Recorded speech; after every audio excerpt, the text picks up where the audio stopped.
Well, it's one of them where we argue, which is fun. We argue. We argue for a long time about is the SEC the best conference ever in college basketball? That's not the argument I made. Well, that's how the argument stemmed. That's the one that draws people. That's what we argued about because that's a more interesting topic than what we ended up talking about. Yeah. We also talk about the Heisman winner. We didn't. Who was it? We didn't argue about that one. Not really. Yeah, we had pretty similar takes. We recapped the few games that were played this past weekend. We talked about some of the news. We talked about the transfer portal, and then the Volleyball Final Four is set, which is an extremely fun sport if you've never watched it. And then, of course, as always, we do our pick'ems at the end of the episode. So we hope you stay through to see the pick'ems, and we'll see you in the episode.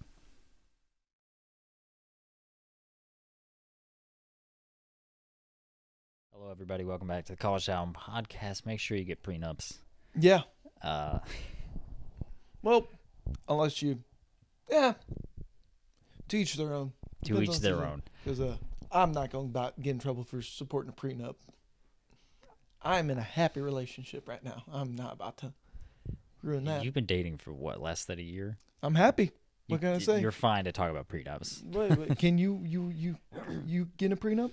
In a benign situation, you're fine to talk about prenups. It's not even related to you. Fair enough.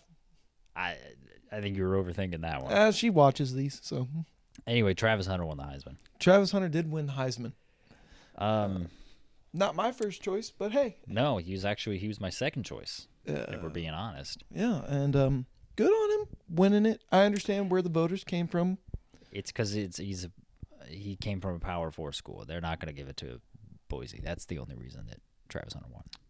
Look, Travis Hunter, I've kind of been crapping on him all year because I think Ashton Jeanty deserved the Heisman over him, and then some. Mm-hmm. Just because Ashton Jeanty had an otherworldly season. Oh my goodness, did he? Travis Hunter still had a phenomenal year. Yeah, Travis Hunter is doing something that we really haven't seen in college football since the likes of Charles Woodson. And even then, Charles Woodson did not have the offensive output that Travis Hunter did. That is correct. Even if they were force-feeding him the ball at times, but it's beside the point. Travis Hunter did have a phenomenal year, and I think in virtually any other season he deserved to win the Heisman. I just don't think he deserved it this year. I think if you were to isolate both of these players and just look at the stats as a whole, you can make the argument that it's unfortunate that only one Heisman could be given out because both of them had Heisman-worthy seasons. Yeah. It's just one person has to win. There was one year that Peyton Manning and Steve McNair both won the NFL MVP. I do wish they could have given it to both of them because that would have been awesome. Because they both had phenomenal years. They both did. One was chasing Barry Sanders' record, didn't catch it. Okay, you know what? I'll say this. Barry Sanders plus the bowl game did it in 12 games. Right. With the number of quarters that Ashton Jeanty missed, he's technically only played 11 full games. And he put up those numbers in 11 games. It is quite impressive. So if he does catch Barry Sanders in their playoff game, which it's playoff games potentially, but if he does it in the first one, right, then he will quite literally beat Barry Sanders in the same amount of time. Yeah, that's insane. It's quite interesting. I didn't think we were ever going to see it when Christian McCaffrey couldn't do it, and I was like, this guy's he's going crazy. But when he couldn't do it, I was like, well, no one can. Yeah, literally no one can. It's impossible. We might see it. And it's also quite interesting and fun for the Heisman, at least, because for the longest time, practically a decade, if not longer, I thought it was just a quarterback only. Fifth non-quarterback to win it in the 2000s. And also since 2000. This has to be the first time that the top two finalists were non-quarterbacks. It's got to be. Yeah. It has to be, and I think that's. I can't remember the time. I think that's another fascinating stat that's not being mentioned either, because both of these guys to be non-quarterbacks probably both deserve the Heisman. It's just an argument of apples to pears or peaches or whatever analogy you want to say, apples to oranges, whatever. Yeah, it's that one. where you're like, both these guys historically put up phenomenal seasons. It's just unfortunate only one of them has to win. Personally, between the two, I would have gave it to Jeanty. Yep. But hey, I'm kind of happy that one of these guys won and it wasn't a Dylan Gabriel or a Cam Ward. Yeah, and the people that voted for all of them and for first place are, what are you doing?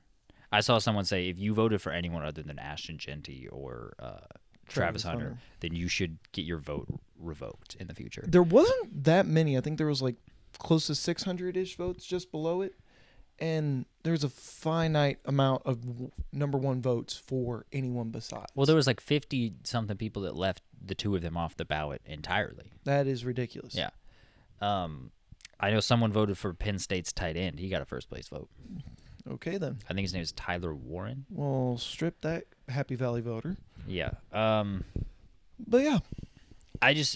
Look, Travis Hunter had a phenomenal year. I just think that the only reason he got the Heisman over Jeanty is because Boise's not a power school, and Colorado already won the Heisman. Yeah. Like the Heisman Trust is a boys. It's a good old club. Mm-hmm. It's a good old club. Like they do not want to give it to schools that aren't like name brands in football. Like it pained them to give it to RG3 at Baylor. It pained them to give it to Lamar Jackson. Colorado isn't exactly a powerhouse school either. They were in the 90s. They were a power. They have 2 national championships and a Heisman winner in the 90s. Okay. They were a power in the 90s. They just got caught cheating. Very similar to SMU. They got caught cheating, and it just ruined their program. I gotcha. The other thing that's interesting about it is that watching the Heisman ceremony, little caveat to it, I didn't exactly watch it because there was a volleyball going on. But Same thing. But besides the point, looking at the photos, Ashton Jeanty was the only one to be supporting his school during the Heisman. Everyone else was representing themselves, and I wonder if that's also a fact of the matter that every other candidate besides Ashton Jeanty was a transfer. Yeah. And also another thing to note, the last 3 Heisman Trophy winners, Caleb Williams, Jaden Daniels, and now Travis Hunter, all transfers. Yep. So is Joe Burrow. Yeah. So also the other thing to mention is like, are the pastures greener? Always greener whenever you transfer, because these Heisman Trophy winners are they're not always greener. I'm just saying. I mean, and then 3 out of the 4 finalists were transfers.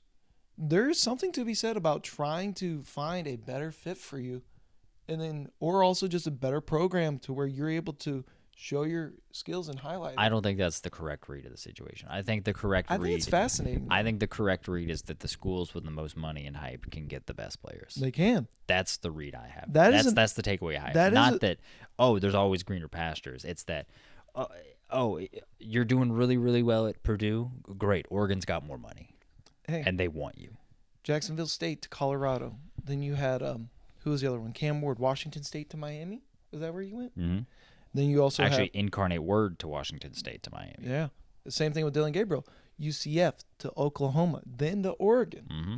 So Ashton Jeanty was the only one who reportedly came out and said that he received massive offers, but he didn't feel it was appropriate to leave his school, which I think is very honorable in a world that we live in now, where absolutely that is not. If he did leave, he would probably have a Heisman right now. That is an interesting thought, because I think if he left, he'd have a Heisman. I think if he went to Tennessee, he'd have a Heisman right now. It's interesting. I just pulled Tennessee out of hat just because. I do genuinely wonder where his offers were from Boise, because he did sit down when he did start to get the hype about chasing Barry and all that stuff around like week 5 or 6, where College Game Day did a piece and he's like, yeah, I received offers, I received a lot of money, but me and my family just didn't feel it was right to leave Boise, which I think is very, very interesting, because he's set himself up now, you could say, to be the number 1 running back off the board. Yeah. Unfortunately, with the way the NFL is, it's not going to be a very high pick. He's probably. I saw one projection early in the season that had him going top 10. Really? To the Cowboys. That would be breaking standards, because I want to say it's around the 20-something picks where the number 1 running back can go off the board. I think this is a little bit of a inside baseball thing here, but I think we're seeing a little bit of a resurgence of the running back in both college and the NFL.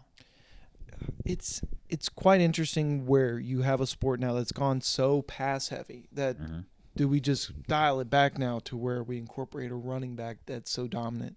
Because Yes. I think For my read, yes. I mean, he's definitely not going to be a Saquon Barkley where he's going fourth off the board.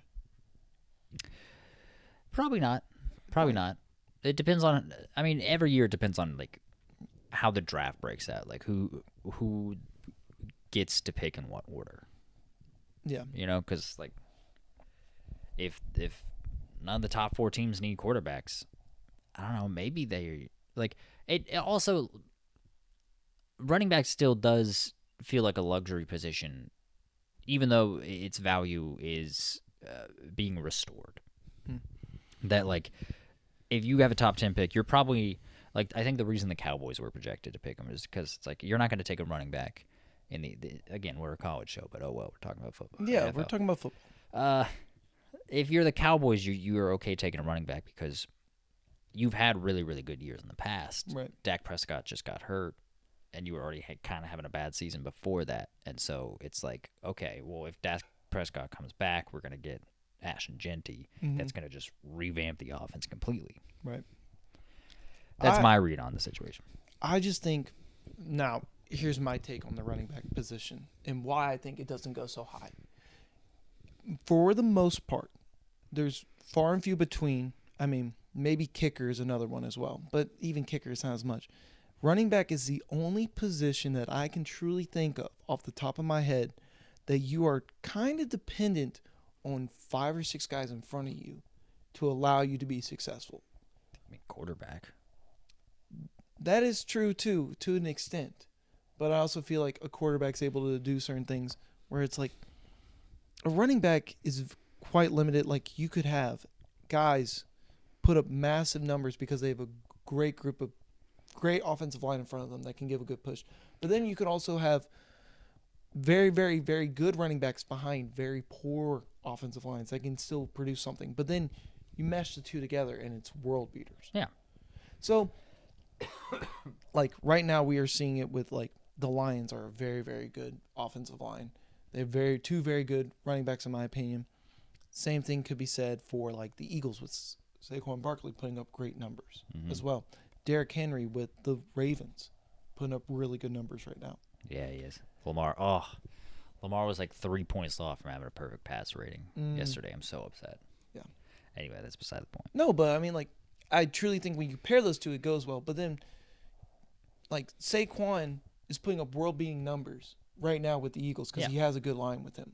Whereas with the Giants, he was not putting up the same production. I think part of it has to be where you're limited on your total output that you can have as a running back based off of who's in front of you. You see what I'm trying to get at? I know what you're saying, but I don't agree with it, and here's why.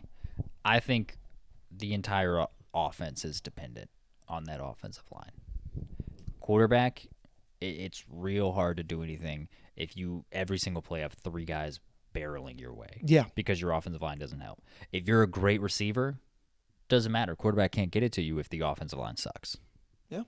So I think everything is dependent on the offensive line. I think you're correct that running back is more dependent on the offensive line. Like a good running back can be reduced to nothing if the offensive line doesn't do their job at all. Right.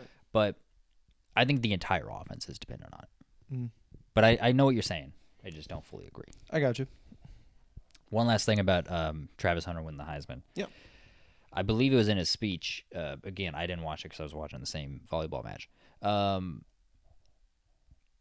He said that he had never heard Lil Wayne before his fiance introduced him to Lil Wayne. Mm-hmm. Yeah. Dude, take the Heisman away. Are you kidding me? You never heard 6 foot, 7 foot. Not even once. I mean, you could go down any Lil Carter album for the most part. I mean, first, third, fourth. The third especially. Oh my God. Are you kidding me? You've never heard a Millie. You never heard Let the Beat Build. Right above it. Are you kidding me? These kids are younger. You know that, right? I don't care. I've listened to Tupac. He's listening to Lil Pump, Lil Peep, the other littles in his life, Take the Heisman away from him. He's never heard 6 foot, 7 foot. I don't know what his music listening are. He could I don't know. I'm going purely off of he's friends with Shador, and Shador made a rap song. Oh, you think he just straightly listens to Shador Sanders? No, I'm just saying that they probably both are into rap, is my guess. My read on the situation. Okay.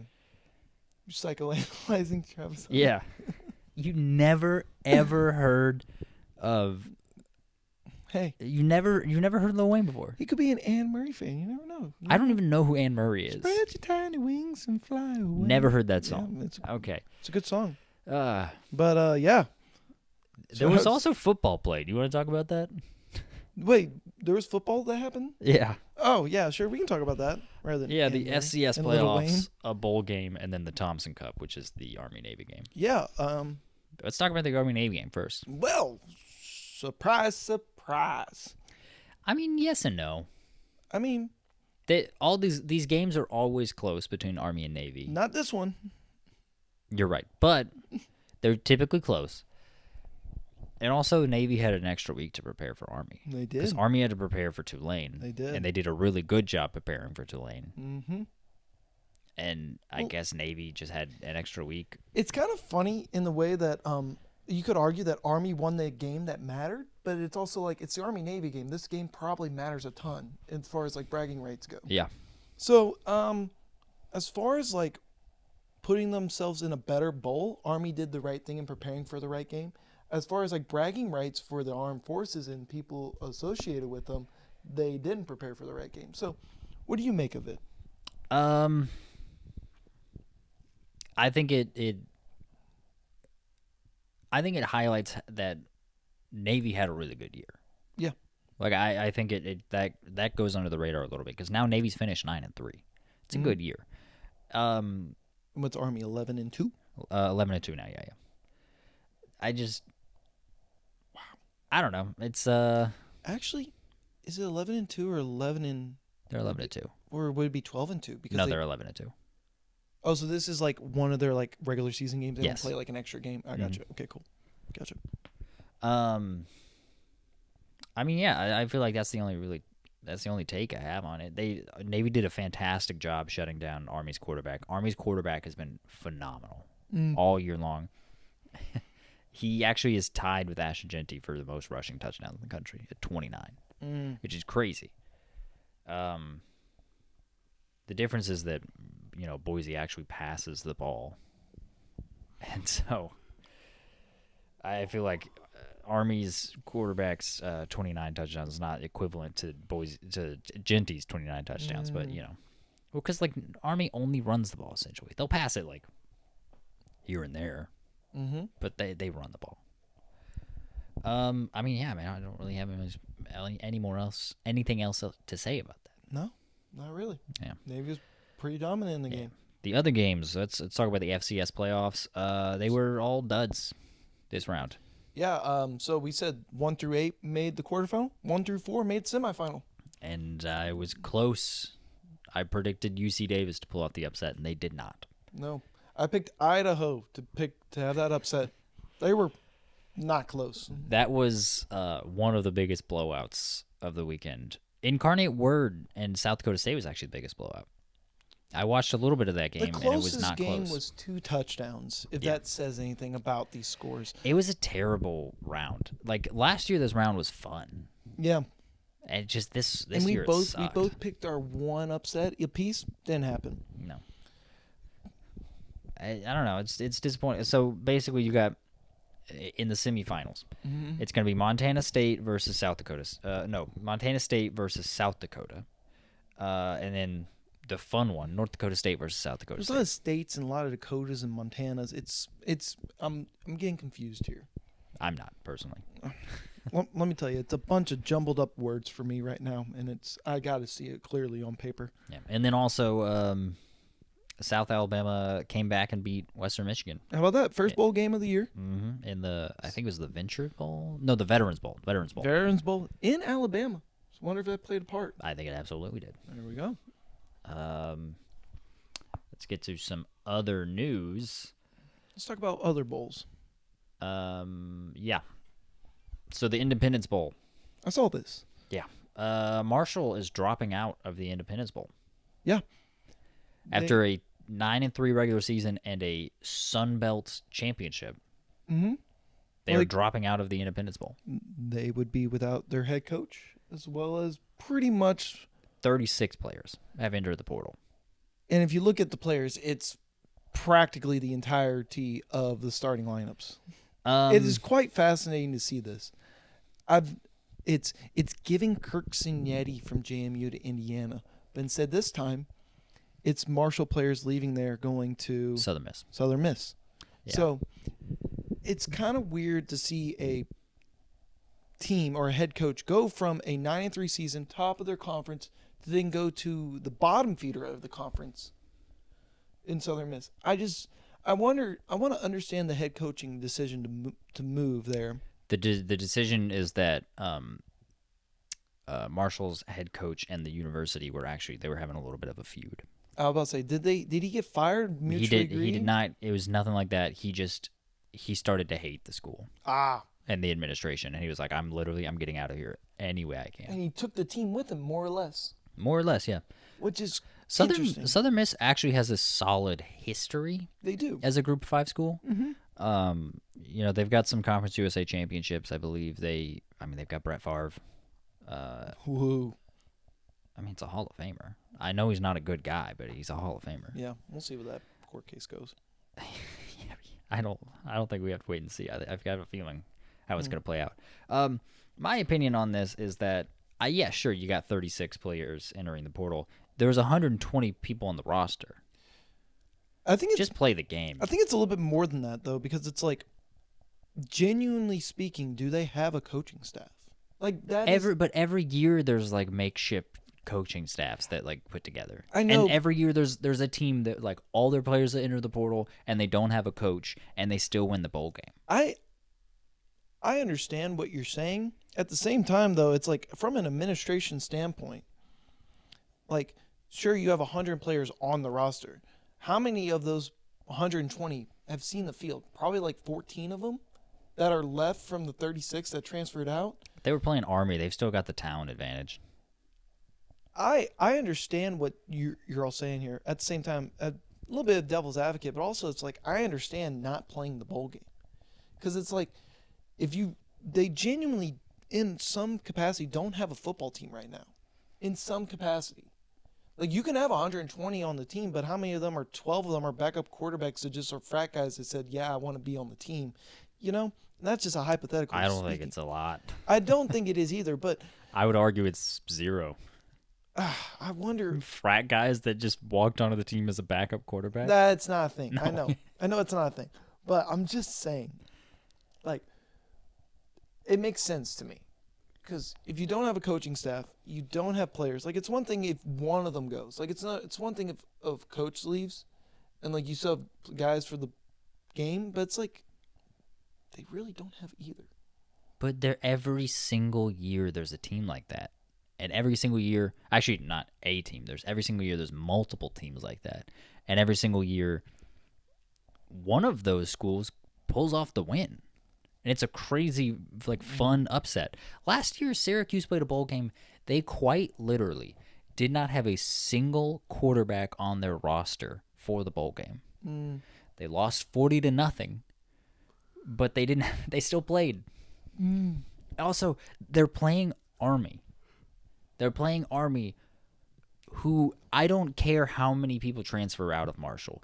They have better talent than Army.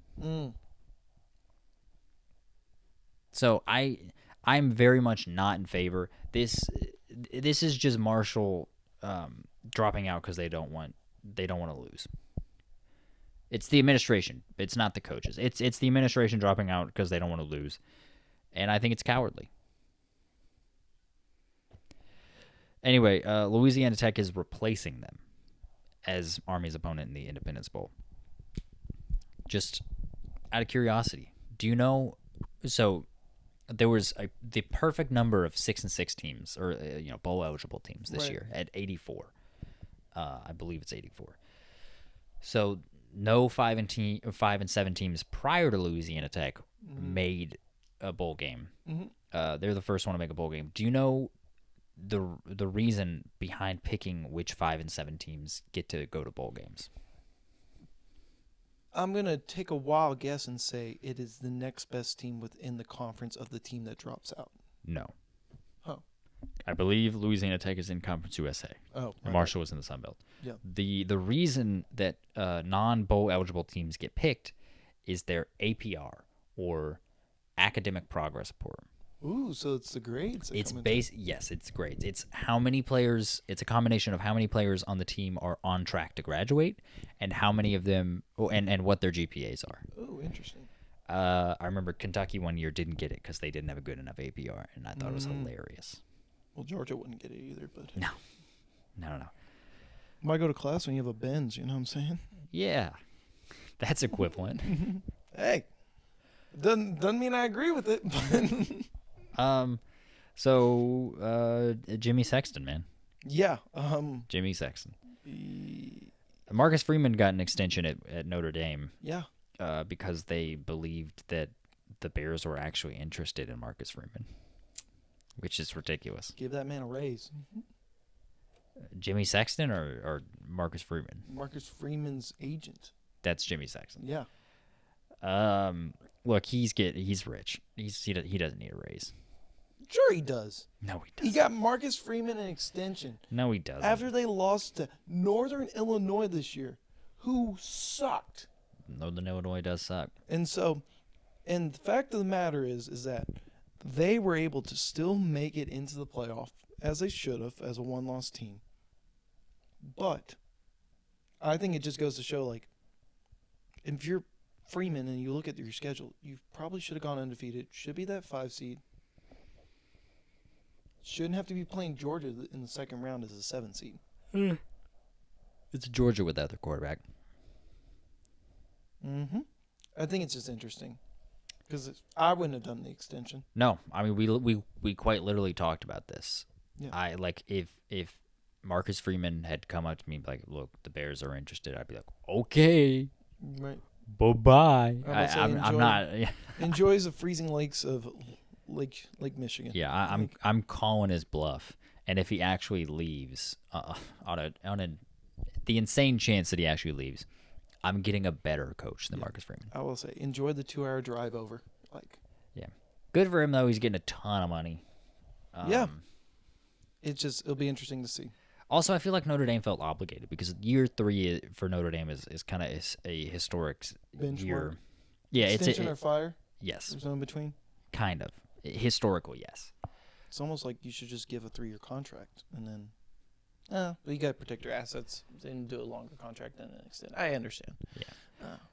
Yeah. Anyway, last bit of news. This is about volleyball. We were talking about it. The Final Four for volleyball is set. It is. It's Pitt, Louisville, Nebraska, and Penn State. And it's in our humble abode of Louisville, Kentucky. Yeah. The matchups are going to be Pitt versus Louisville and Nebraska versus Penn State, which means that it's guaranteed to be an ACC versus Big Ten national championship in volleyball. Yeah. And my oh my, tickets expensive. That's why I'm trying to get a press pass. I don't blame you. It is like a $50 get-in price. Yeah, it's a lot. Those dang Cornhuskers, I swear, with the amount of money that they have and they're traveling for their volleyball team, good on them. They're dang corn money. But I mean, like, it's only like even sitting in the lower bowl, it's like, and not a good lower bowl seat. It's like $150. Like, I wanted to go to these games, but I'm priced out. That's why I'm trying to get a press pass. I don't blame you. Get a press pass. It's also interesting that every single one of these teams was the 1 seed in their region. Yep, every 1 seed made it. Yep. Yeah. And they all played either 2 or 3 seeds. Mm-hmm. Not a lot of upsets. No, not really. But also another thing to mention about the way that the tournament is ran, it's very similar to women's basketball. Not exactly the same, but like the regionals, there's no host sites. There are, but they're hosted by whoever the 1 seed is of that right. region. So like all these teams did have home field advantage up until this point, and then for the first time, and last time I can very much recall, I can be very wrong about this. I think it was held in Nebraska. I think it was in Omaha. I think it was in Omaha one year as well. Which technically isn't. Which I mean, technically that's hosted by Creighton. Right. But still, Obviously, Nebraska has the home court advantage there. Right. And same thing with it being in Louisville this year.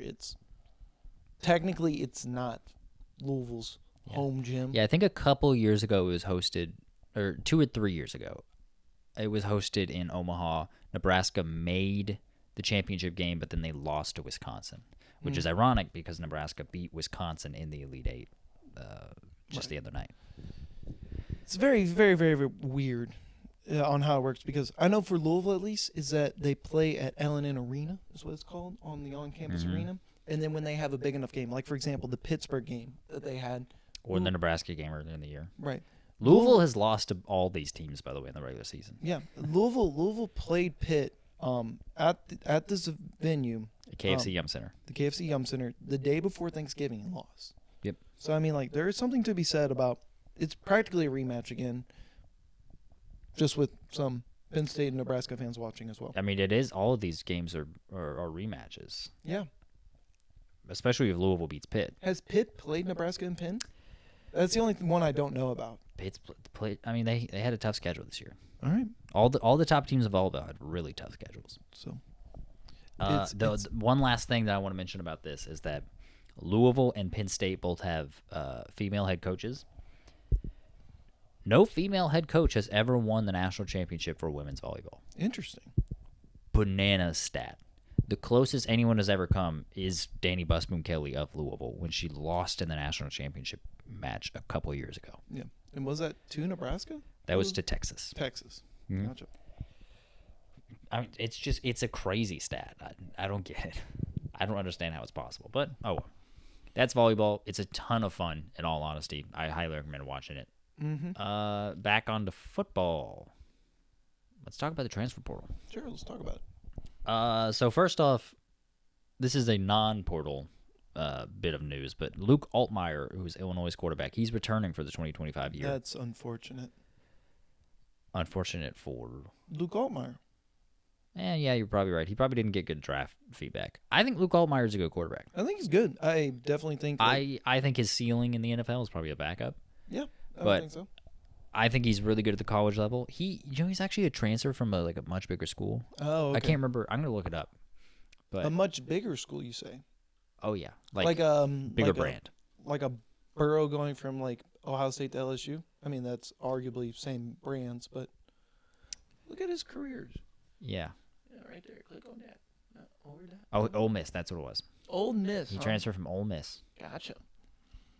Yep. And he decided to stay at Illinois. I mean, he put up a good year. He was. Who would you rather have, Luke Altmaier or Drew Aller next year? Luke Altmaier. I think that's a solid comparison, though. I think they're. I don't. I think Altmaier is much better than Aller. I don't think he's a head and shoulders. Is it Aller? I think it's Drew Aller. Drew Aller? Aller? Drew Aller. Aller. Yeah. I think Luke Altmaier is better than Drew Aller. All right. Would you rather have Drew Aller or Kyle McCord? Kyle McCord. Ooh, so would you rather have Drew Aller or... Why are we dragging Drew Aller through the mud right now? We're not dragging him. I just want to see where he's comparable to in your mind. Okay, go ahead. Actually, no, let's do a different one because I think he's a little bit better. Ole Miss, so he would have been Ole Miss's backup. Would you rather have Jackson Dark or Luke Altmaier? I'd rather have Luke Altmaier. Okay. I think the reason Jackson Dart played is I think he's a better fit for the system, but the thing is you can kind of just be anybody in Lane Kiffin's system and put up numbers. Okay, what about like a Malik Murphy from Duke? Where would you put him? Compared to... I don't know. I'm trying to get your gauge on where I don't know what you're... I don't know what this game is. It's like an unofficial ranking of where Drew Aller is, I guess. Malik Murphy's fine. I think physically he's fantastic. He's a really big quarterback. He's got a big arm. He can run a little bit. I think he's got accuracy issues. I think there's a reason that Duke left him in the dust. Okay. Would you replace, I would say, excluding... Yeah, I like this one. Excluding Boise State and Arizona State, or you can include them if you think they're better. Would you put Drew Aller not Drew Eller, would you put Luke Altmaier and Penn State, because you already said Penn State, sorry. Would you put Luke Altmaier on any other playoff team this year? And he would start over the starter? No. No? So, No. like, Dylan Gabriel, Carson Beck. I would put him over Carson Beck. I don't think Carson Beck's that. I think he's slightly better than Carson Beck. Slightly better than Carson Beck. Because I think Carson Beck's ceiling is a backup quarterback in the NFL. What's his name? Riley Leonard of Notre Dame. Yeah, I think he's got more pro potential than Riley Leonard, but I think Riley Leonard's just a winner. And then, I think Riley Leonard's a great leader. And then Clemson's like Cade Klubnik.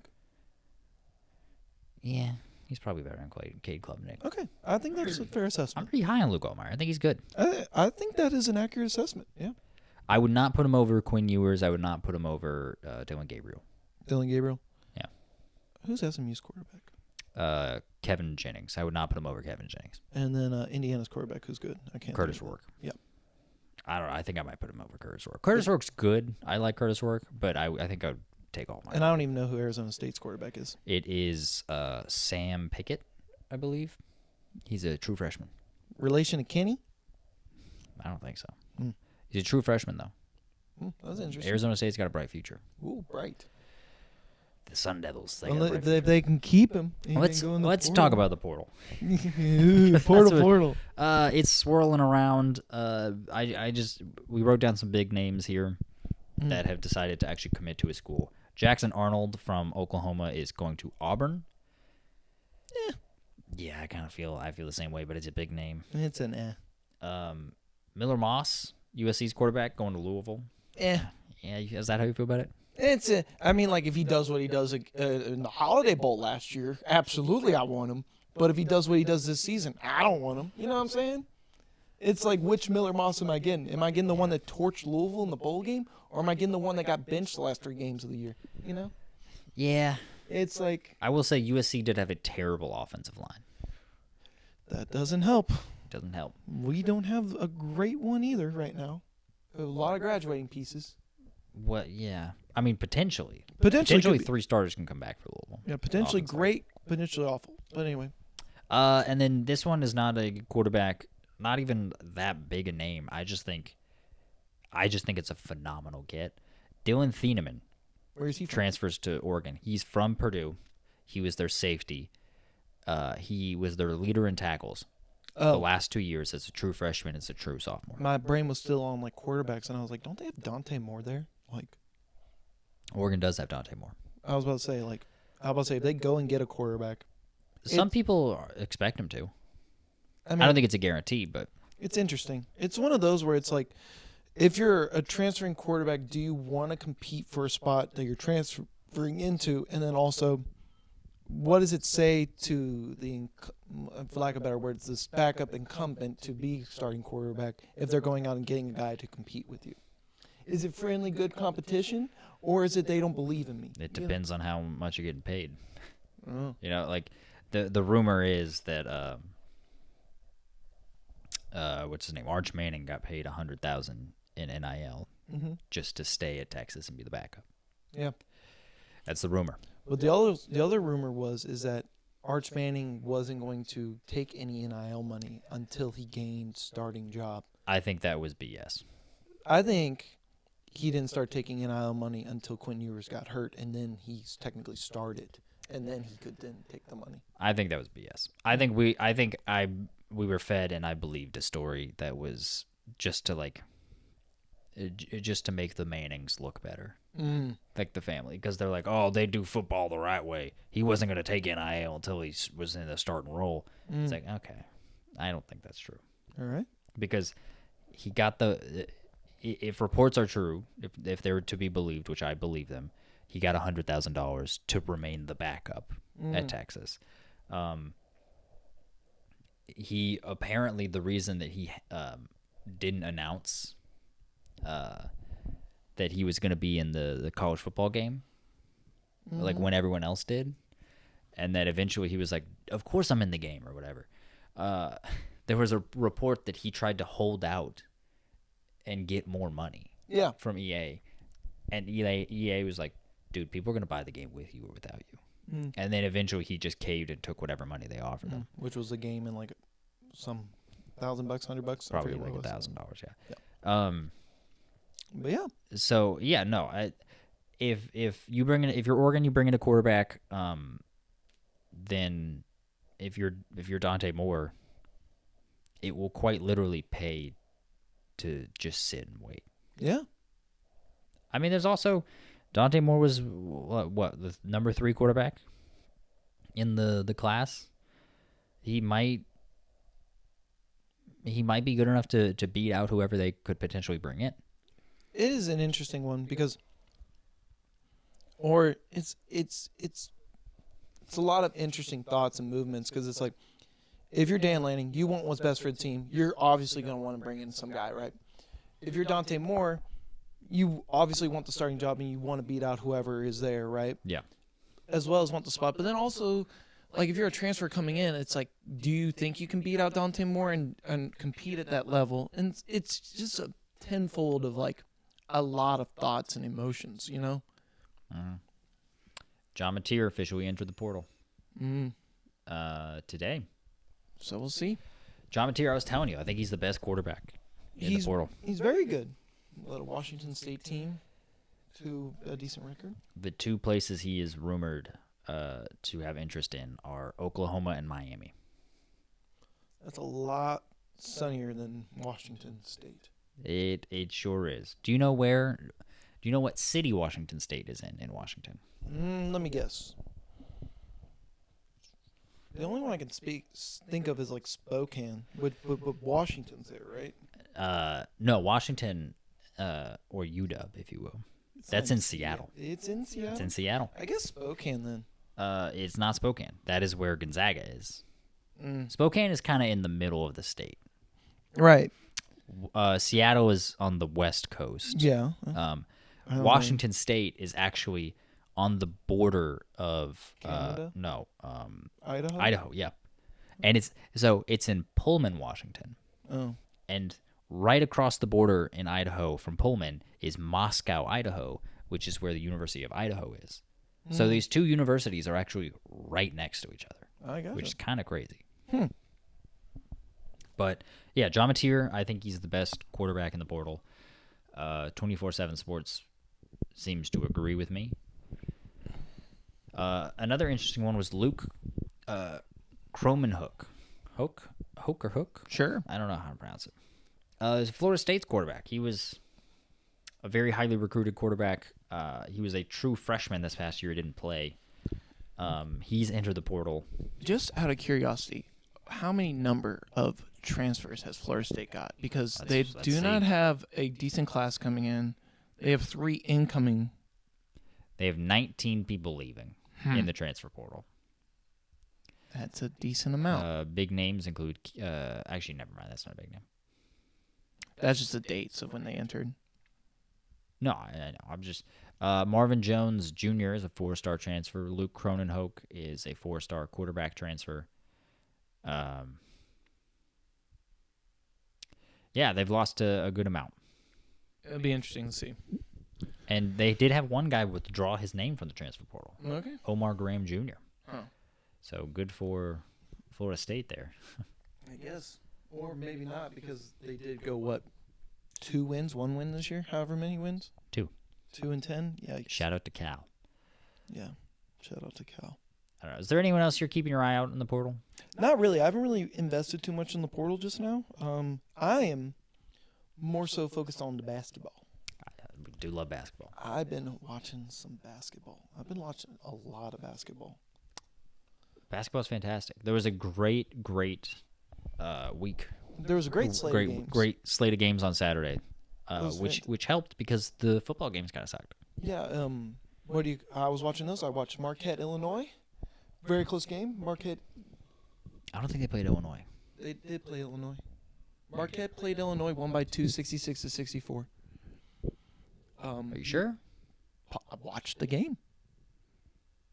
I'm gonna look that. Keep talking. Marquette won 66-64. UConn beat a decent Gonzaga team in Madison Square Garden. That was another fun game to watch. Another upset that happened was a Dayton beating Marquette. Well, it was Dayton beating Marquette. Yes. I see. Then who was I thinking of? Yeah, I don't think Marquette played Illinois. No, they Marquette played Dayton. Wisconsin. No, it was this Saturday. Marquette played Dayton. Marquette also played Wisconsin. But that was last Saturday. I know. I knew they didn't play Illinois. Who am I thinking of that played that barely Illinois? Tennessee beat Illinois. That's who it was. It was Tennessee. I watched Tennessee beat Illinois Great win by Tennessee. by 2 points. God. Yeah. It was on a buzzer beater, Mm-hmm. and they did it basically without Chaz Lanier and Zakai Ziegler, who were their both two fouled best out. players. Yeah. Why did I not know that?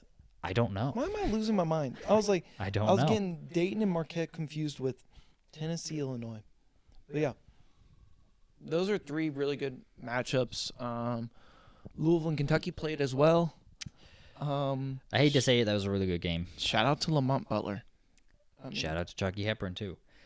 So okay, I mean, Lamont Butler was perfect from the field. no, he shot. I think it was 10 of 10 for the game, including 6 of 6 for 3. Insane. It's a hell I of a think game. he was. I think that makes him 3rd all time in Kentucky's history of most shots made without missing a shot. I believe the record was 12, and he hit 10. I mean, guy was on fire for a scouting report that I did not have on Lamont Butler. It's because he's not a good shooter. He shot lights out that game. I know. He got lucky. Yeah, okay, so Lamont Butler had 33 points. Chucky Hepburn for Louisville also had 26 points. Combined, they had 59 points, which is the most ever by the 2 leading scorers in the Kentucky-Louisville series all time. Do you know that? No. Most ever. Basically, that is the biggest back and forth that has ever happened in that series all time. Kentucky ended up winning that game by 8. Louisville's extremely shorthanded and got even more shorthanded in that game when James Scott fouled out. Yeah. So basically, Louisville was down to 6 guys and only lost by 8. It kind of sucks because I'm having to readjust where I viewed Louisville because of all the injuries. I before the injuries, I was like, this is a tournament team. Yeah. I guarantee you it's a tournament team. Thought they were. Now I'm like, They're an IT. they're an NIT team. If they pull off some upsets in January and then they run the table like they can, then they're a tournament team, but they need to do a lot of work. They're already sitting at 6-5, which Alabama was sitting at 6-5 this time last year. But Alabama had a much tougher conference schedule than Louisville does this year. Also, Kentucky's very deep this year. They have, Louisville was deep. I mean, genuinely, Kentucky has a roster that could make some noise. I mean, especially, it's interesting because, truly, I mean, Travis Perry getting Ms. Ainsley Almorna. I don't even know who that is. It's Almaner. I'm not really sure who he is, but I thought He's a transfer from Fairleigh Dickinson. I mean, I thought coming into the year, Pope went out and got really good transfers, and there's no denying that. I mean, Lamont Butler is a player that's been to the national championship game. Mm-hmm. Jackson Robinson was a highly sought after recruit who he's also coached before at BYU. Andrew Carr. Still not starting. Jackson Robinson's starting. I don't think so. Yeah, he is. I thought he came off the bench. No, Kobe Bria and Brandon Garrison come off the bench with Amari Williams starting and Otega Owe from Oklahoma, as well as Andrew Carr, the white boy from Wake Forest. Yeah.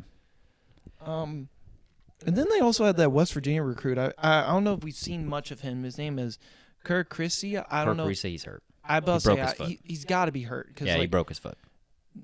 Didn't expect Travis Perry or even what's his name, the Noah kid, to get minutes this year. They're 2 true freshmen from Kentucky, from high schools in Kentucky. But Yeah, the 2 white kids. they're if they're healthy and they can make a deep run. I mean, I still want to see how they fare against the 4 other dominant teams in the SEC as well with them, which would be Auburn, Tennessee, Alabama, and apparently Florida now as well. Florida's 10-0. First time ever. Actually, no, I think it's the third time ever. I got corrected. I was about to say it's those Billy Donovan years, they had to be somewhat of a start. This is weird. I'm confusing them with Michigan State women's basketball. Interesting. Who is 10-0 for the first time ever. Okay. Yeah, I mean, look, Kentucky is better than I thought they would be. I will fully admit that. It's also just a big question mark coming into your new coach, whole new roster. And it's kind of gelled, honestly, very well. Let's look at a lot of the coaches that are in year one that had to bring in entirely new rosters. Kentucky, they're really good. They're a top 5 team right now. Louisville was good before they had, season-ending injuries or surgeries. Plethora of injuries. Oh my God, there's 5 guys right now for Louisville that are hurt. Really? Yeah. I can only think of Case and Pryor and Corin Johnson off the top of my head. Boubacar Traore. Oh yeah, he's hurt right now. 2 others. Yeah. Ali Khalifa and Kobe Rogers. They're out for the year, but they were already expected to be out for the year. So I wouldn't even count Ali Khalifa. Still, it's like we recruited him expecting him to redshirt. It's one of those different aspects. Expecting, but both of them have the capability to play this season. Anyway, it still hurts. I will say Louisville's actually actively trying to get an international transfer right now. Interesting. Yeah. But anyway, so you of the other first year coaches, Michigan is good. Michigan is very good. West Virginia is good. They took a little bit to get going, but they're good right now. Really? Oh yeah, they only have 2 losses. And Tucker DeVries is hurt. So yeah. They only have 2 losses and they don't have their best player.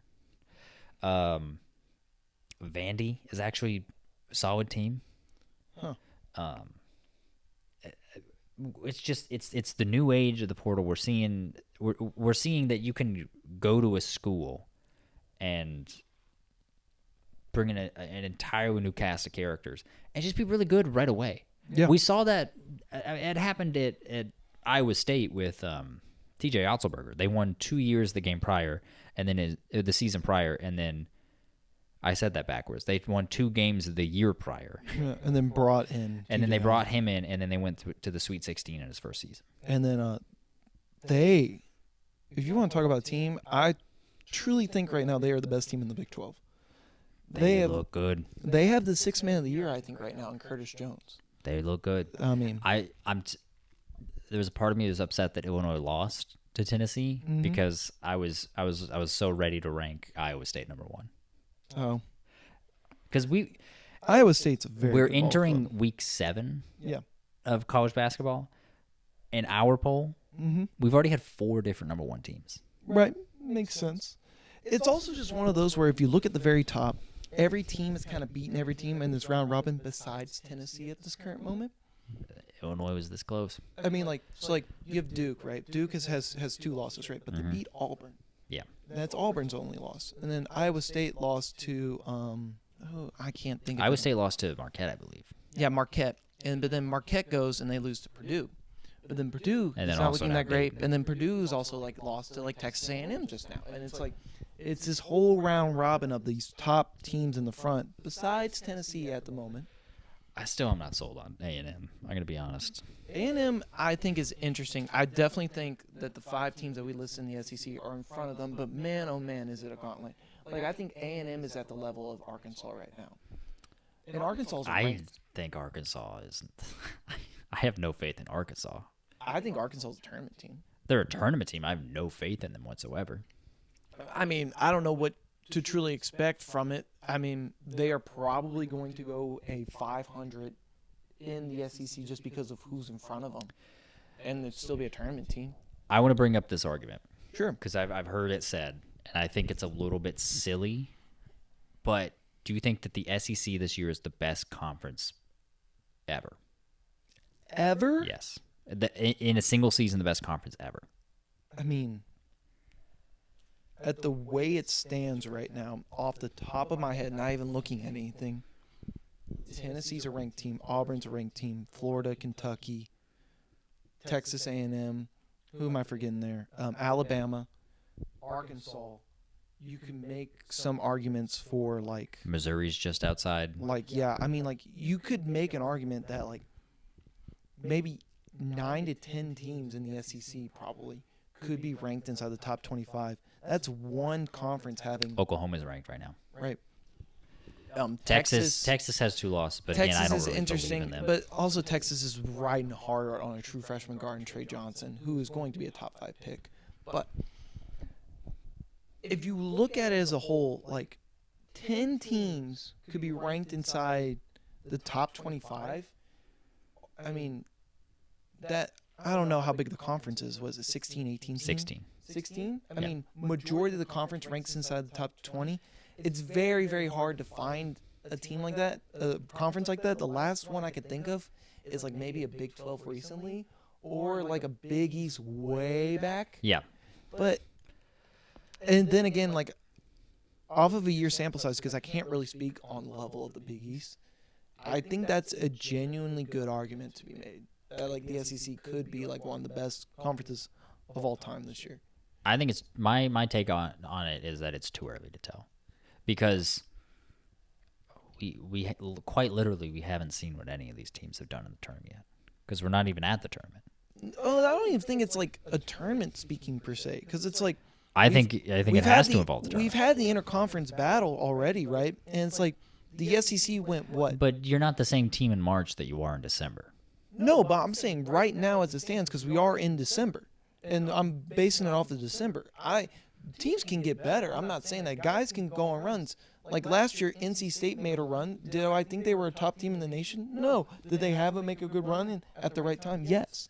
I don't think the tournament is the end-all, say-all for how good a team is. I do think it has to be factored in, especially the more teams you get in the tournament, the greater sample size you have of like, okay, if you get 12 teams in the tournament and 8 of them lose in the first 2 rounds, I think you were a little overrated.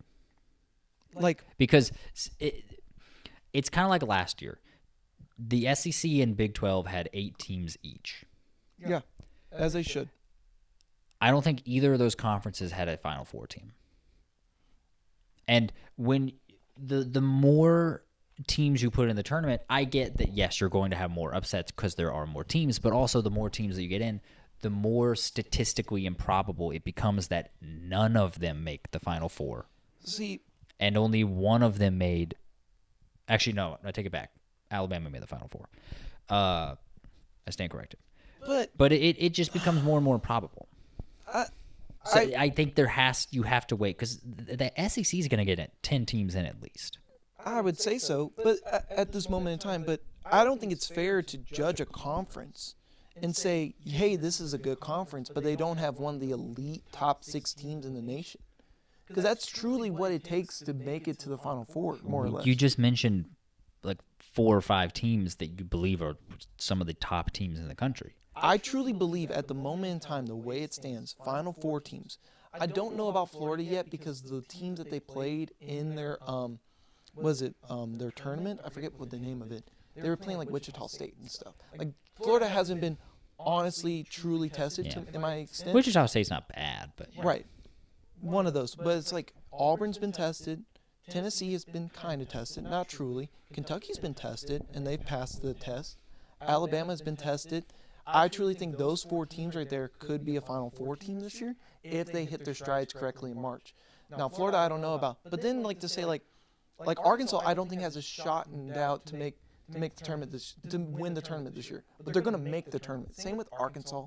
I think the same thing. Oklahoma and Texas, all good teams that probably could make the tournament, right? But there's a different level from making the field of 68 to winning the national championship or being the Final Four teams. I'm saying, like this year, the Big Ten, really good conference, right? I don't think there's a single team right now in the Big Ten that has shown me that they can be a Final Four team. I don't think Michigan, UCLA, Illinois, Purdue, I think Illinois can. You name them. I don't think any of them at this moment in time, from the level of play I've seen, that they are a Final Four team. But I still think eight schools from the Big Ten are possibly going to get in. I just think there's levels to the game. Like, well, then are we talking about the greatest conference of all time, or are we talking about like, oh, they're having a really good year? Because like in the late 2000s, the Big East got like 11 teams in. Right. In the early 20 teens, the ACC got 10 teams in. The Big Ten got 10 teams in the late 20 teens. And all three of those examples, all those conferences played incredible in their non-conference slate. And so everyone's like, oh my God, this is the conference, this is the conference, this is the conference. And then it's like, okay, but how many of them like, I remember specifically the Big Ten because it was the most recent. They got in like 10 teams. Everyone was like, oh, they're the best. And they just floundered in the tournament. I mean, like this year at least, like St. John's is a tournament team, Marquette's a tournament team, UConn's a tournament team, Creighton could be a tournament team. They're kind of looking iffy. Yeah, they have 4 losses, but they've had a tough schedule. Similar thing can be said about Arizona as well in the Big 12. Nah, I think Arizona sucks. See, exactly. Whereas, like, I look at like the ACC as well. I maybe see 3, maybe 4 tournament teams. Like, it's definitely Duke, Clemson, and then North Carolina. But, like, is Pittsburgh a tournament team? In this moment in time, I think so. Like, SMU's not a tournament team. Louisville's not a tournament team. SMU's getting better. SMU sucked in the beginning of the year. They're getting better. Still, I mean, as it stands, there's probably only like 4 tournament teams from the ACC. Like maybe 4. There's probably like 5 from the Big East. There's a good bit from the Big 10, Big 12, and SEC. Are there 5 from the Big East? There could I be. think there might be 4. Okay, so like it's definitely St. John's, Marquette, UConn, right? And then Creighton's like iffy. Right, Creighton's iffy, and then can Xavier figure it out is the real question. Yeah, I don't know. See, I think that's about where the line is. Yeah, I mean, I'm looking at it. But then, like, the Big Ten's legit. The Big Ten's legit, but they don't have, like, any elite teams. Whereas I feel like the Big 12, it's really this year, in my opinion, the Big 12, the SEC, Duke, and, like, maybe a Gonzaga or maybe a Marquette, or if a UConn can figure it out. Like, that's where I view, like, the national championship. But here's where it comes back to, is this the greatest conference ever? I understand that the tournament is random, and I understand you can't put all your eggs in that basket. But when you begin to increase the sample size, you have to have some success. And if you don't, then it can become reflective of, okay, I think that maybe we were overrating the conference a little bit, especially because the SEC and the SEC-ACC challenge just ran through the ACC. Yeah, as we've seen. And everyone is using that as a data point as like, oh, the SEC is the best conference of ever. The SEC is the best conference ever. There's also the possibility that the ACC is so much worse than everyone thought. I mean, the ACC this year, I just don't think is that good. You have like the number 2 team in the ACC right now is Clemson. They just lost in overtime to Memphis. Not saying Memphis is a bad team, right? They've got talent, but they play. But Memphis plays like people imagine NBA players play. Mm-hmm. They don't play like NBA teams play. They play like people imagine they play. All I'm saying is, like, Memphis is not a bad team, but also not a group of 4 school or group of 5 if you want to include the Big East, right? At the same time, the number 2 team historically in the ACC should not be losing to Memphis. Memphis is a high major school, though. I know that, but the number 2 team in the ACC should be a top 10 team, historically speaking. Historically speaking, that is just not the case this year. You have Duke, who's top 5, in my opinion. You could argue, there's no argument that they're a top 10 team, right? But then, like, you look at North Carolina, they've fallen. They are not the top 10 team that we thought they were. No, they're like 6-4 right now. Right. Like, I don't know what's going on there. They just can't rebound the ball, right? Oh, yeah, no. Then Clemson is the next best team on the block. Pitt is probably next after that. And then it's probably an SMU or Louisville. And from what I've seen... Yeah, or a Wake Forest. And Wake Forest is not as good as I thought they would be. Like, I see the ACC being like the Big East last year, where it's like they're only going to get 3 teams in. Like last year, Creighton, Marquette, and UConn got in, right? Mm-hmm. St. John's got snubbed, right? I totally see that happening to the ACC this year because the talent is just not there. There's just not that level. And I could speak till I'm blue in the face, but it's like there's only so many elite teams, and then there's really good teams, and then there's tournament teams. I think those are the 3 tiers you have to break teams up into. All I'm saying is that to say, oh, yeah, they got 10 in, but then none of them made it to the finals. Like, the Big Ten, I truly feel like this year is going to be like that. No, the Big Ten will not get 8 teams in. I think they will. No, honestly. they will not. Okay, let's look at it. The Big Ten will get like 5 or 6 in. I think there's more than 6 tournament teams in the Big Ten. I don't. I mean, look, here's the thing: if you put 12 SEC teams in, you got to take them out from Sun Conference. I hear you. You can't just take them from the Big East and the ACC. But I mean, like this year, truly, like if you're looking at it, because the Big 12 is still going to get a lot in. Right, the Big 12 is going to get a lot in, but then also like the Mountain West isn't what we thought this year either. Like right now it seems like there's 2 teams in the Mountain West. It's Utah State and it's San Diego State. Yeah. New Mexico's not that great. Boise State's not what Donovan we thought. Dent is fantastic. Donovan Dent is very good for New Mexico, but then also again like Boise State isn't it because like everyone thought the 3 teams to beat in the Mountain West this year were as follows. It was Boise, New Mexico, Nevada. Yeah. All 3 not that great. Utah State has climbed to the top once again with a first-year coach. I believe they could be undefeated. I'm not sure. They are undefeated. And then San Diego State as well, who came off with some big That's wins. who it is. Utah State is 10-0 for the first time. Right. There you go. But yeah, it's I just think that I am sympathetic to the argument that it's the best conference ever, but we've seen this before. For it to be the best conference ever, not only do you have to do this in the regular season, you need like 3 or 4 of the Elite 8 teams. I think they have that right now. I truly do believe that the way that but we've seen but my thing is that we've seen this happen before. We've seen the Big East and the ACC and the Big Ten all look incredible in the regular season and nearly sweep the non-conference. And so when a team goes 8-12 in the Big Ten, they're like, yeah, but it's the Big Ten. We'll put them in. And then when they lose in the first round, it's like, well, yeah, they had a losing record in their conference. I don't care how tough it is. If you can't win, you can't win. I mean, all it takes is one bad game and you're knocked from the Yeah, field. but again, like I'm saying, the more teams that you have in there, I understand that it's a fairly random tournament. But the more teams that you have in there, the bigger a sample size it becomes of like, okay, if these teams aren't making it to the second weekend, I think the conference was just overrated. Because a lot of what we're pinning the prestige right now of the SEC on is how dominant they were over the ACC. The ACC might just suck. I think they do. Like, I think the ACC does suck this year. I think did the ACC only get 2 or 3 wins? 2, I believe. Which I think it was Duke over Auburn, and it was one other game. Clemson. Which has happened in the past. Like the Big Ten and the ACC used to do their challenge. When the ACC was on their big run, the Big Ten only won 3 games in that challenge. And so, like, we've seen this before, but there are 2 outcomes to what we saw in the ACC-SEC challenge. And they're not both necessarily, oh, the SEC is the best conference ever. One of them is that the ACC just sucks. Because, if you look at all the teams, it's like Wake Forest is not what we thought they were. And they lost to a Texas A&M team that I'm still not a believer in yet. I need to be proven. I think Wade Taylor's legit. I think he is too. But the thing is, they've had talent for so long now, and they just can't do anything with it.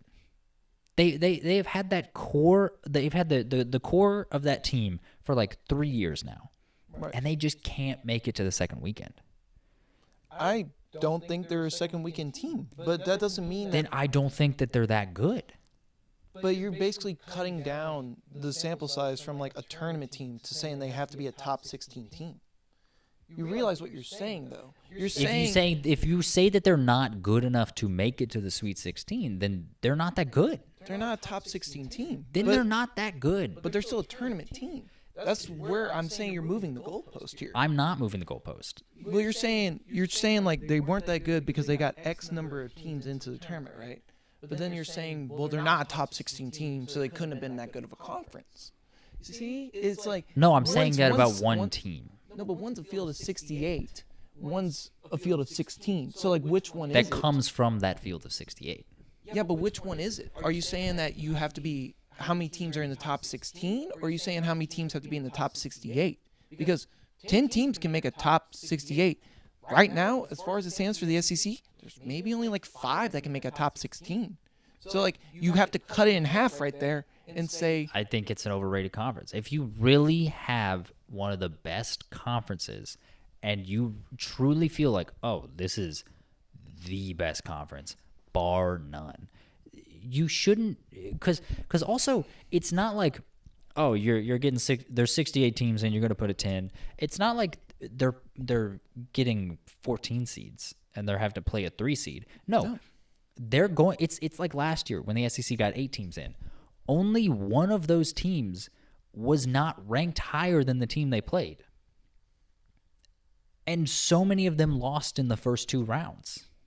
But that could also be another story for how poorly the seeding is, because you have these group of five schools, or whatever they're called, Cinderellas. I don't even know what you call them. Mid-majors that are very, very good schools that haven't truly been tested. So what we've seen time and time again is that with these mid-majors is that they kind of cap them out around these 11 or 12 seeds, and they don't go any higher than that, and that's where you have upsets and runs come. I mean, because it's like, okay, this team doesn't have the resume to be higher, but they're probably a better team, and that's why everyone hates being that 5-12 mark. Everyone hates being that 6-11 line. It's only those top 16 teams but that Oakland, really have... Oakland wasn't good last year. Oakland wasn't that good last year. They had Trey Townsend and Jack Kolke. That's it. It's a good pair to have. One's at Arizona doing pretty decently. One's on a bad Arizona team doing decently. Yeah. And the other is a CPA. Probably, yeah. All I'm trying to get at is, like, so that's one loss for 3-14, and probably was the biggest loss of the first round, right? Of last year's tournament. Auburn lost to Yale. Right, and that was a 5-12. So Auburn was a 4. It was a 4-13. 4-13? Was it? I thought they were a 5. No, Auburn was a 4. The thing is, it's not the issue I take with what you're saying is that if you get 10 to 12 teams in, it's not like you're seeded all over the place. You're going to be favorites in those games. You're playing teams that get auto bids. Right. You're playing teams that do not have the experience playing top-level talent, unlike you. And so the more that and this is all hypothetical too. The tournament hasn't happened. It's December. But to be crowned the greatest conference of all time, you need to have success in the tournament. Right. And if you don't, I understand that the tournament is fairly random. I understand that the tournament is fairly random. But if you don't have that success in the tournament with enough of a sample size, then it was overrated. Because, like, in most years, the 1 seeds and the 2 seeds, you can just chalk it up. They're making it to the round of 32. There are upsets that happen. I get that. But most years, 1 and 2, chalk it up. They're going to the second round. Yep. 3 seeds, far more often than not, also going to the second round, the round of 32. So, and especially if you are talking about, like, there's 5 or 6 teams right now in the SEC that have legit shots at making top 3 seeds. And so, about 5 at the moment. Yeah. If you're telling me only 5 teams are going to make the Sweet 16 from the SEC, I'm telling you that's an overrated conference. I mean, especially considering with how many we believe are going to get in. I mean, you're saying, hypothetically speaking, I think that's a great success. I don't think that's a bad thing. If 5 teams make the Sweet 16, that means that you are more than 25%. But compare this to, like, the Big East and the ACC, who got in very few teams last year. They dominated the games that they played, though. Right, and I think those teams were very, very elite teams. I think Marquette was very good in the Sweet 16, and Creighton made it to the Sweet 16 as well, and UConn won the national championship. But I just think, I understand that the tournament is random, but after a certain point when there is a repeated pattern, then you have to take what you see and use that data point as like, okay, we're underrating this conference, we're overrating this conference. And they're never going to fix the seeding as far as mid-majors go. Mid-majors are going to be capped at a certain level. They're capped at 11. They're 12, 11. You might get, like, the highest I can remember is an undefeated Murray State getting a 6. Really? Yeah. When was that? Murray State went undefeated one year, and they got a 6. I mean, I know. It's kind of ridiculous. Wichita State went undefeated through the regular season one time, and they gave them a 4 seed, which was bananas. But yeah,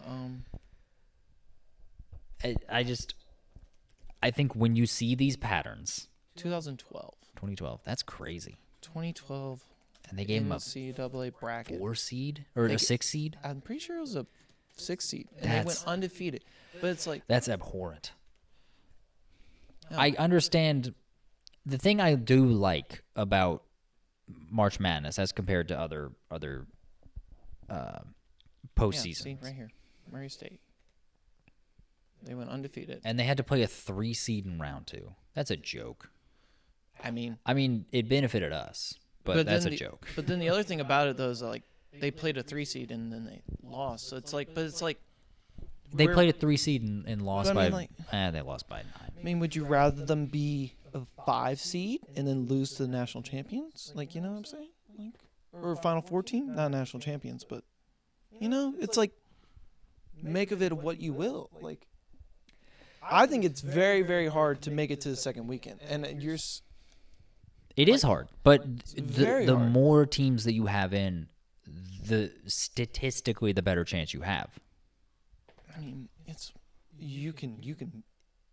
It's like especially if you are the favorites in those games. Last year, the SEC had one team in the Elite Eight that ended up going to the Final Four, and I don't remember how many teams they had in the Sweet 16. But it wasn't a lot. I think they had 2 Sweet 16 teams. I believe they had Sweet 16 teams they had. Actually, I'm sorry. I'm just correcting myself again. Tennessee made the Elite Eight as well. Yeah, Tennessee and Alabama both made the Elite Eight. I mean, as far as like it goes, was Texas in there? But Texas wasn't in the SEC last year. They weren't? No. Okay. So, they were in the tournament. They weren't in the SEC last year. I mean, it's just you're the favorites. Only one team was a lower seed than the team they played, and that was Texas A&M beating an 8-seeded Nebraska team. And so all the teams that lost to teams seeded lower than them. That's my argument, is that it's not just that you're getting 12 teams in. It's that you're getting 12 teams in that are all favorites. You're getting 12 teams in that have the advantage of playing a lower-seeded team. And when you're giving them the advantage, and if, hypothetically, they don't make it as far as they should, then you have no other data points is painting another picture other than, okay, I guess they were overrated. That's I hear you. what I'm standing on. We talked about that for a long time. Yeah, we did. Anyway, let's do one data point. Let's do not data point. Sorry, I keep talking. Ooh. Let's do one more bit of news, and then we'll do the pick'ems. Okay. So Coppin State has now lost 25 games in a row. Jeez. They are they 16 losses away from tying the all-time record. Are they the worst team in college? They're not on KenPom. They're the second worst. Missouri Valley State, I believe, is rated the worst team. They're not in that one. What conference is Coppin in? They're in that one, the Mid-Eastern Atlantic, the MEAC. Yeah, they are 0-12. They have Navy next. They play a D2 school. They do play a and D2 school. I looked it up. That D2 school is kind of just an average D2 school. Oh, okay. So there's a chance. Their projected record is 4-25. So yeah, but they're also projected to lose every game other than that D2 school. Right. Look, history could be made. It'd be interesting. Jeez. All right. we'll keep an eye on that. That's brutal. All right, let's get to the pick'ems. Let's do the pick'ems.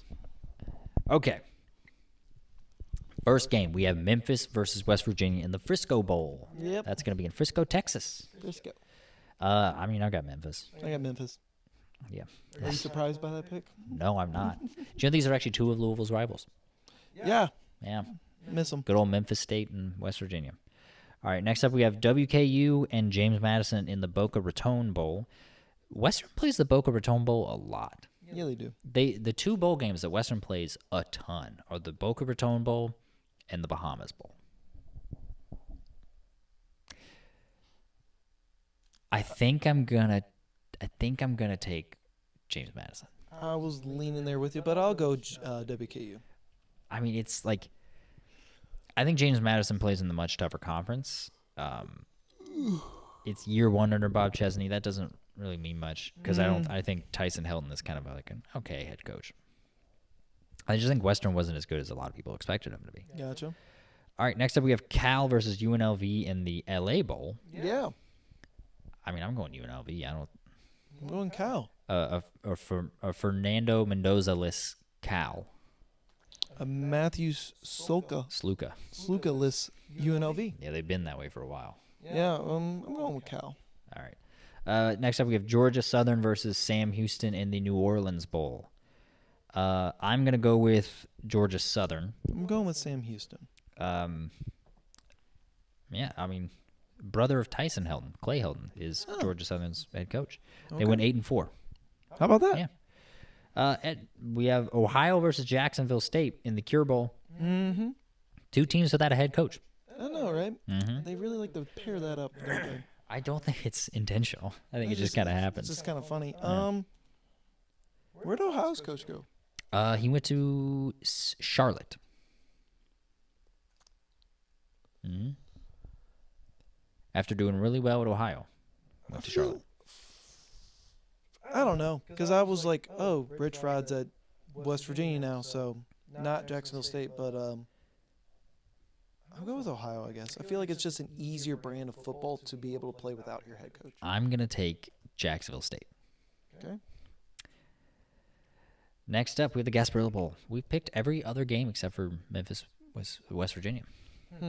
Anyway, the Gasparilla Bowl featuring Tulane and Florida. I think I'm going to go with Tulane here. It's got to be Florida.